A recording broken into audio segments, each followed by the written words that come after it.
Guys, so in this video we're going to review midpoint distance and line partitions, or also known as directed line segments if you were to look this up. Line segments. Now for this problem in particular I actually have two methods and I am going to go over both of them just so you see that either or can help you out. So for the first one, the coordinates of the endpoints of directed line segment ABC are A, negative 8, comma 7, and C, 7, comma negative 13. If AB to BC is 3 to 2, the coordinates of B are what, right? So let me go over the first method, which is a geometric way, right? You draw this out. I'm gonna call this method 1. I'm gonna call this geometric. And what you're going to do, you're just going to draw a line segment. You're going to say this endpoint is going to represent A, right? You always start with the left endpoint. And then this endpoint is going to represent C.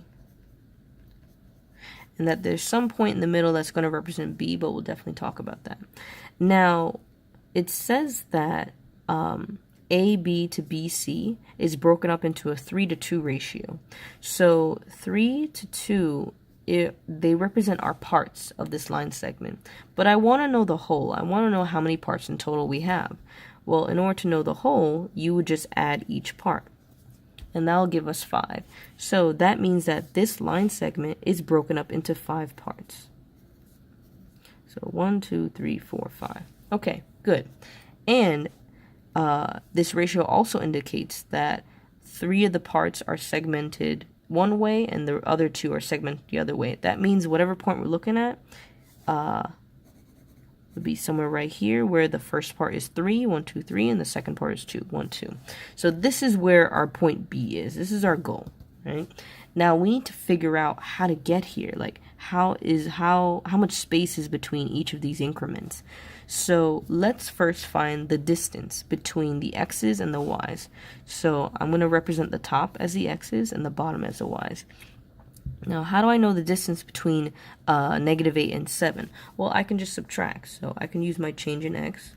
So that's going to be x2 minus x1, right? This is my x1, x2. This is my x1, y1. This is my x2, y2. So I'm going to do 7 minus negative 8. 7 minus negative 8. Okay, and 7 minus negative 8 is going to be 7 plus 8, which is going to be 15. So that means my distance from the x's is a positive 15. I'm going to do the same things for my y's. Change in y is going to be y2 minus y1. Let's see. My numbers are negative 13 minus 7. So that's going to be negative 20. I'll put a negative here. There it goes. Okay, so I know this distance is a positive 15 change. I know this distance is a negative 20 change. Now that I know the whole distance, I want to break it up because, again, my main goal, I'm going to actually use a different color. My main goal is to figure out what's happening in between these spaces here. Now, I have 5 parts. So if my total is 15, but I want to break it up into 5 parts, I need to do a division. So I'm going to divide both of these. Is this the same wrong pen? Apparently it is. I'm going to divide both of these by 5. And I get my change. So 15 divided by 5 is a positive 3 change. Negative 20 divided by 5 is a negative 4 change. Okay, so that means from, again, the top represents the x's. That means from here to here is a plus 3, plus 3, plus 3 change. From here to here, it's a negative 4, negative 4, negative 4 change. All right, so now let's actually start figuring out this point. So if I'm looking at the top, I'm changing the x's. So negative 8 plus 3, and there's 3 of these, so I'm just going to simplify that as negative 8 plus 3. You can just do plus 3 plus 3. You can do that, or you can do negative 8 plus 3 times 3. You get your answer. So that means that the x-coordinate of this b, I'm going to put this up here because it's getting crowded. The x-coordinate of this b is 1, and let's figure out the y-coordinate. It's going to be 7, and then it's going to be minus 4 3 times. So that'll be negative 5. So my coordinate should be 1 comma negative 5. That ends up being right here. Now that was method one. That was method one, which was the geometric ray drawing a diagram, you know, whatever. If you want to use a more I guess systematic way where you have a step 1, step 2, step 3 type of setup, then you would definitely want to follow method 2. Now we use an acronym for method 2. Like how SOHCAHTOA is an acronym, like how PEMDAS is an acronym, and the acronym for method 2 is called FSMA, which stands for fraction, subtraction, multiplication, and addition. And the way to remember this, you know, we kind of remember this in a funny way. You can say, and we taught this to our kids like for the past 2 years. You can say like freaking, shaking my, you know, you can fill in this word on your own, but like it's kind of a funny way to remember this systematic way of solving this type of problem. So let's start off with fraction first. Now, where do we get this fraction? Well, we get the fraction from the ratio, right? And the fraction is supposed to be the first part over the whole. Our first part is 3. And our whole is going to be the sum of the parts. So 3 plus 2, which is 3 over 5, right? And we got this 5 before. We added 3 plus 2 to get 5. So this structured way is, this systematic way is pretty much this kind of condensed in steps. So 3 over 5 is going to represent our fraction. Let's move on to subtraction. Our subtraction is the change in x and change in y, which is what we did here. So let's rewrite that. So x2 minus x1, that's going to be 15. And then y2 minus y1, that's going to be negative 20. All right, so we already got our first 2 steps down based on this. Multiplication, I'm going to label this 1, 2, so you understand that this is the order you have to go in. Fraction, subtraction, multiplication, addition. Multiplication, now what you're going to do, you're going to take this fraction and multiply it with both the x and the y. So for the x, it's going to be 3 over 5 times 15. And then for the y, it's going to be 3 over 5 times negative 20. Now 5 goes into 15 3 times. 3 times 3 is 9. 5 goes into negative 20 negative 4 times. 3 times negative 4 is negative 12. Now, these numbers are the same numbers you would see here, right? 3 plus 3 plus 3 is 9. Negative 4 minus 4 minus 4, that's negative 12. So these numbers are this. Now, what do we do with these numbers? How do we get to our point? Now, this is where the addition step is important, right? When you add, it's always to the first coordinate point. Always to first point. Okay, just like when you're in this diagram, you start with the left point. The left point is the first point they give you. It's always in order, at least on the regions. If you're taking a teacher-made exam, they might want to trick you up. I wouldn't do that. I think that's terrible, especially if you're first learning it. But you always want to go with the leftmost point, pretty much. So always to the first point or leftmost point. I'm gonna actually just change this to leftmost point. Okay, so that means we're going to use point A. So our A is negative 8, comma 7. In order to find our B, we're going to take these and do what it says, add. So we're going to add 9 here to the x, and we're going to add or subtract 12 here. So let's see. So we have negative 8 plus 9. Well, that's going to give us our 1. And then we have 7 minus 12. And that'll give us our negative 5. Which is the exact same coordinate point that we have here. So now you have 2 ways of figuring out. I'm going to proceed with this way. I like the conciseness of FSMA, but if you're totally fine, if you really like the visualization of the geometric version, feel free to use it, because as I said before, you can use any method, but as long as you understand it and it's mathematically sound, then it doesn't matter how you got there. Okay, let's look at number 2. It says, in the diagram below of circle C, QR is a diameter and Q is 1, 8, and C is 3.5, 2, are points on the coordinate plane. Find and state the coordinate of point R. Okay, so we're on a diameter, which is just a line segment, and we have 2 points. Now, what we want to remember is that the change between 2 points is going to be the same change. In this case, because when you have your diameter and you have a center point, the length of this is the same as the length of this. So whatever distance you're going here is the same distance you're going here. So using that understanding, you can say, all right, so how do I travel? How do I get from 1 to 3.5? What did I do? So to get from 1 to 3.5, you added what? 2.5, right? Right? You could have figured it out by doing 3.5 minus 1. And then to get from 8 to 2, right, you subtracted 6. Using that same logic, you're going to do plus 2.5 minus 6 to get to point R. So let's do that. 3.5 plus 2.5. What am I writing? Have mercy.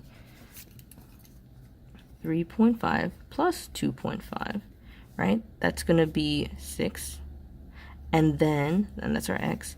And then 2, this is a minus 6. 2 minus 6. So for the y, 2 minus 6, it's going to be negative 4. So that means point R is 6, negative 4. And that's it. As long as you keep in mind that the distance between these two on any diameter is going to be the same, because the radius for one part is the same as the radius for the other part, and because of that, they have the same change for both the x and y values. Okay, let's move on to the next one. Let's see. So point P is on segment AB such that AP to PB is 4 to 5. So this is another line partition directed line segment problem. And as I mentioned before, I'm going to use the FSMA method just to reinforce it for those of you that are interested in it. And the reason why I'm reinforcing the FSMA more is because with the students that I'm teaching with now, I actually just started working with them. There was a bit of a shift. They learned the geometric method more.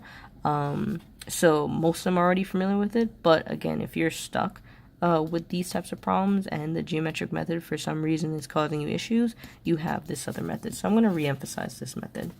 All right, so if A has coordinates 4, 2 and B has coordinates 22, 2, determine and state the coordinates of P. So I'm going to use FSMA. So first I need to find my fraction. And my fraction is again going to be the first number, which is 4, divided by the sum of the parts, which is going to be 5, which is going to be 4 plus 5, which is 9. So 4 over 9 is my fraction. Boom. So subtraction. I'm going to do my delta x, which is x2 minus x1. Let me label x1, y1, x2, y2, and then I'm going to do my delta y. So for delta x, 22 minus 4, and yes, order does matter. So you have to do x2 minus x1. You can't switch it up like you would in the distance formula. Or the slope formula. That actually causes issues. It needs to be second coordinate minus the first coordinate. So yeah, 22 minus 4, and then 2 minus 2. So 22 minus 4 is going to be 18, and then 2 minus 2 is going to be 0. Let's go to our multiplication. I'm going to multiply these numbers by the fraction. So my x is going to be 4 over 9 times 18. Y, it's going to be 4 over 9 times 0. Now, just to keep in mind, the fractions might not always give you whole numbers. You might get decimals, which is totally fine, as long as you correctly computed that multiplication. So 9 goes into 18 twice. 4 times 2 is 8. This is just a big fat 0. So now I'm going to get to my last step, which is the addition. I'm going to take my leftmost coordinate point, which is 4, 2. I'm going to add 8. I'm going to add 0. And I have 12, 2, and that's my answer. Pretty much done. All right, let's move on to the next one. Okay, so it says Katrina hikes 5 miles north, 7 miles east, and then 3 miles north again. To the nearest tenth of a mile, how far in a straight line is Katrina from her starting point? Okay, so in this situation, we need to create a coordinate point based on some traveling situation going on. Now, it says 5 miles north, right? North is a vertical change. 7 miles east, that's a horizontal change, and then 3 miles north again. So there's 2 vertical chains, and they're both going north, so that means the y coordinate is going to be the sum of those vertical changes. So 5 plus 3 is going to be 8. Now 7 miles east, you need to remember that east is this way, and when we're going this way, our direction is positive. If it was west, it will be this way, and that will give us a negative direction. So this is 7, 8. Now, it says Katrina, it says how far is a straight line is Katrina from her starting point, right? They didn't give us a starting point, so we have to assume that it's the origin of the graph, or else we can't solve this problem. So then our second point, I'm going to label this point A, point B is going to be the origin. And because I'm trying to find how far she traveled, I'm trying to find the distance between these 2 points. So I'm going to label this x1, y1, x2, y2, and I'm going to use a distance formula. So the distance formula is d. It could be, some of you guys could experience this in different forms, but there's always going to be an x2 minus x1 squared plus y2 minus y1 squared setup going on. So let's solve this. So d equals, I'm going to take the square root of x2 is going to be 0 minus 7. Some of you may have written this in the other form, y2 minus y1 squared plus x2 minus x1 squared. That's fine because addition is commutative, meaning that they can switch and the results will be the same. The only main thing that you need to focus is that the x's need to be together and the y's need to be together. You can't do x2 minus y2. That's crazy. They need to have the same variables together. Anyway, so we did 0 minus 7. Now we're going to do 0 minus 8. Squared, that's going to be, and notice how I'm always carrying over the square root. What I've noticed some students do is that they would continue the operation without the square root and then leave out the square root by accident, and then they wouldn't get full credit on whatever assessment they're doing. So by habit, I'm going to carry over the square root, as annoying as it can seem.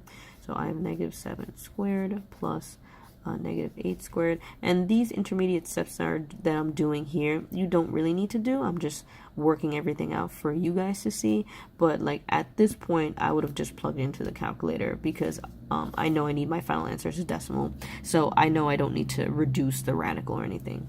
But anyway, this is going to be negative 2 squared. Now let's say you don't remember your perfect squares or whatever. When you plug this into the calculator, you have to make sure that you put parentheses around the number only and that your square is outside the parentheses, so that when you do square it, you get a positive value. If you just did this, you're going to get a negative value, which is incorrect. Okay, and that's why carrying over the parentheses is very important. So our answer is positive 49 plus negative 8 squared. I know off the top of my head that's going to be 64. Let's see, 49 plus 64, right? It's going to be 113. Now, because they say round to nearest tenth, I'm going to take the square root of 113, and that is going to be approximately 10.6. And then I'm done. And I'm going to put my unit, 10.6 miles. Okay, let's move on to the last one. So this problem says square LM and O is shown in the diagram below. Whoops, sorry. It says what are the coordinates of the midpoint of diagonal LN? So we're trying to find this. So we need to count, and this is where they kind of trick you. We need to count the coordinates. Now, keep in mind that the origin is right here, okay?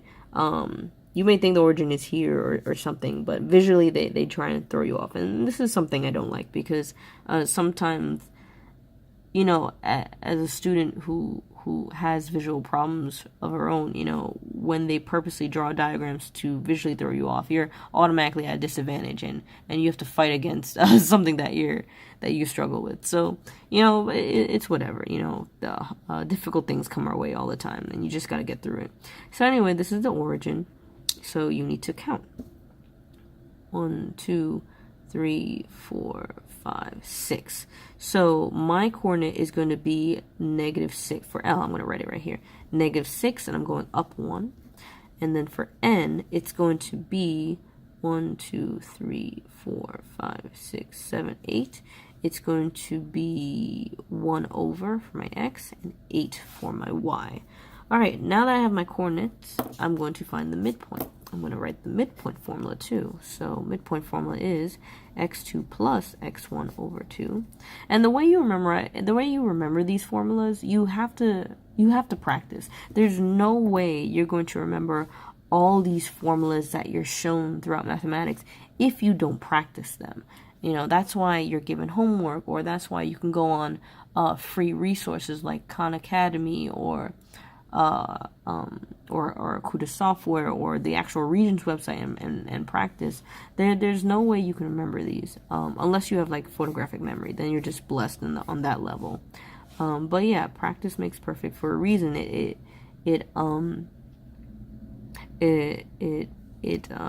can't find the word, but you know, it reinforces. There it goes. That's the word. It reinforces the memory you need to progress with these types of issues. So now it may not always work because some of our memories, you know, are not as strong as others, but you will benefit with the practice. So anyway, let's set this up. So 1 plus -6, and then 8 plus 1. So 1 plus -6 is -5 over 2. 8 plus 1 is 9 over 2. So we're going to end up with some fractions. Let's see. I know this is -2.5. If I turn to a decimal, I know this is 4.5. So I'm looking for -2.5 and 4.5 because 0.5 is 50 cents. I'm going to cross out these two because they don't have a -2.5. And I want a positive 4.5, so it ends up being choice 4. And that's pretty much it. So if you have any questions, leave them in the comment section below, like and subscribe, and I'll see you guys later. Bye!